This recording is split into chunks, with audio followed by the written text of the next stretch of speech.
नमस्कार साथियों, स्वागत है आपका मोटिवेशनल स्पार्क चैनल पर, जहां मिलते हैं आपको ज्ञानवर्धक और मोटिवेशनल वीडियोस। आप सुन रहे हैं श्रीमद् भगवत गीता की एक शानदार सीरीज जिसका नाम है भगवत गीता की सीख। श्रीमद् भगवत गीता के पिछले अध्याय में हमने विस्तार से जाना कि आत्मा और भौतिक शरीर के बीच क्या अंतर है, मनुष्य को अपने जीवन में किस प्रकार के कर्म करने चाहिए और साथ ही कौन से कर्मों को करने से हमें किस तरह के परिणाम प्राप्त होते हैं। आज हम जानेंगे कि श्रीमद् भगवत गीता के 14वें अध्याय से क्या सीखा जा सकता है।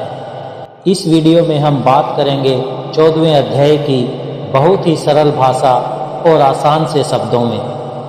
इस अध्याय में वे अपनी भौतिक ऊर्जा की प्रकृति के बारे में बताते हैं, जो शरीर और उसके तत्वों का स्रोत है। इस प्रकार ये मन और पदार्थ दोनों का मूल है। तो चलिए विस्तार से जानते हैं श्रीमद् भगवत गीता के 14वें अध्याय से मिलने वाली सीख और शिक्षाओं के बारे में। इस अध्याय में भगवान ने एक बार फिर से श्रेष्ठ ज्ञान अपने शिष्य अपने सखा अर्जुन को सुनाया और इस अध्याय में उन्होंने बताया कि ये जो जीवात्मा है ये कैसे आकार के जड़ प्रकृति में बंध जाती है, क्योंकि प्रकृति के 3 गुण सत्वगुण, रजोगुण और तमोगुण उसे बांध देते हैं। साथियों, जो वैज्ञानिक आधुनिक युग में अब हमें बताते हैं कि इस संसार की रचना के आधार इलेक्ट्रॉन, प्रोटॉन और न्यूट्रॉन नाम के 3 तत्व होते हैं। भगवान ने हजारों वर्ष पूर्व ही बता दिया था कि वो 3 गुण कौन से हैं जिससे ये प्रकृति बंधी हुई है। प्रकृति तो अनादि है, लेकिन जीवात्मा को उसने इन तीनों गुणों में बांध रखा है। श्री कृष्णा सत्व गुण के बारे में बताते हैं, रजोगुण और तमोगुण के बारे में भी बताते हैं। इस अध्याय के प्रथम श्लोक में भगवान कहते हैं कि अब मैं पुनः तुम्हें श्रेष्ठ ज्ञान के विषय में बताऊंगा, जो सभी ज्ञानों में श्रेष्ठ है और सभी ज्ञानों का परम ज्ञान है, जिसे जानकर सभी महान संतों ने परम सिद्धि प्राप्त की है। श्री कृष्ण ने इस अध्याय में भौतिक शक्ति की प्रकृति का वर्णन किया है, जो शरीर और उसके तत्वों का स्रोत है, और इस प्रकार से ये मन और पदार्थ दोनों की उत्पत्ति है। श्री कृष्ण बताते हैं कि प्राकृतिक शक्ति सत्व, रजस और तमस तीनों गुणों से निर्मित है। शरीर, मन और बुद्धि जो प्रकृति शक्ति से बने हैं, उनमें भी तीनों गुण विद्यमान होते हैं, और हम जीवन में गुणों का मिश्रण हमारे व्यक्तित्व के स्वरूप का निर्धारण करता है। सत्व गुण शांत स्वभाव, सद्गुण और शुद्धता का चरित्र करता है, तथा रजोगुण अंतहीन कामनाओं और सांसारिक आकर्षणों के लिए अतिरिक्त महत्वाकांक्षाओं को बढ़ाता है, एवं तमोगुण भ्रम, आलसी, नशे और निद्रा का कारण है। जब तक आत्मा जागृत नहीं होती, तब तक उसे प्राकृतिक शक्ति की प्रबल शक्तियों से निपटना सीखना चाहिए।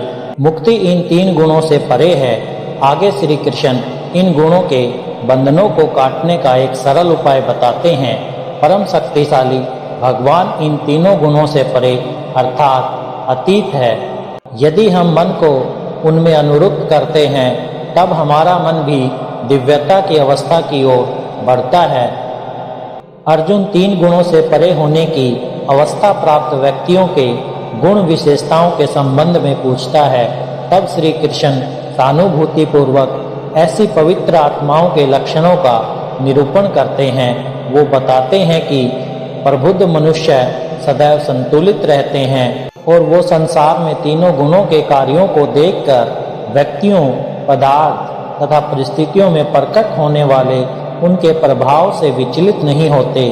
वे सभी पदार्थों को भगवान की शक्ति की अभिव्यक्ति के रूप में देखते हैं, जो अंततः उनके नियंत्रण में होती है। इसलिए सांसारिक परिस्थितियां ना तो उन्हें हर्षित और ना ही उन्हें दुखी कर सकती हैं। इस प्रकार बिना विचलित हुए वो अपनी आत्मा में स्थिर रहते हैं।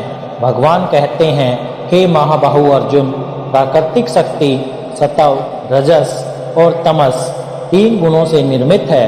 ये गुण अविनाशी आत्मा को नश्वर शरीर के बंधन में डालते हैं। आगे भगवान बताते हैं कि सत्व गुण इन सभी गुणों में श्रेष्ठ है और ये ज्ञान और सुख से जोड़ता है। रजोगुण कामना और आसक्ति से उत्पन्न होता है, जो कि कर्म और उसके फल में बांधता है। तमोगुण मनुष्य को भोग विलास, आलसी और निद्रा में बांधता है। हे अर्जुन, सत्व गुण सुख देता है, रजोगुण कर्म करवाता है और तमोगुण मनुष्य को उसके स्थान से भी बहुत नीचे गिरा देता है। किन्हीं भी 2 गुणों को वश में करने से तीसरे गुण की प्राप्ति होती है। जिस समय आपके मन में शांति और ज्ञान बढ़ने लगता है, उस समय ये मानना चाहिए कि सत्व गुण बढ़ रहा है। जिस समय आपके मन में लालच और स्वार्थ का आभास हो, उस समय रजोगुण बढ़ता है। जिस समय मन में अंधकार, विषयों में आसक्ति, आलस्य और निद्रा हो, उस समय मनुष्य में तमोगुण होता है। सात्विक गुण में मरने वाला मनुष्य परमात्मा को प्राप्त होता है। रजोगुण में मरने वाला मनुष्य फिर से जन्म लेकर मनुष्य बनता है और तमोगुण में मरने वाला प्राणी अगले जन्म में कीट पतंग और पशु बनता है। सात्विक कर्म का परिणाम है सुख, राजसव कर्म का परिणाम है दुख और तामस कर्म का परिणाम है अज्ञान और अंधकार। जो व्यक्ति इस बात को जानता है कि ये 3 गुण ही उससे सब कार्य करवाते हैं, तब वो अपने कर्तव्यों से और इस संसार से पूरी तरह से मुक्त हो जाता है और इस तरह से सोने, पत्थर और मिट्टी को एक जैसा समझने वाला मनुष्य परम ब्रह्म अर्थात मुझे प्राप्त होता है। इस प्रकार श्री कृष्ण हमें पुनः भक्ति की महिमा और हमें 3 गुणों से परे ले जाने की इसकी क्षमता का स्मरण करते हुए इस अध्याय का समापन करते हैं। दोस्तों, ये 3 प्रकार के गुण सात्विक, राजसिक और तामसिक गुण हमारे दैनिक जीवन में बहुत ही उपयोगी है।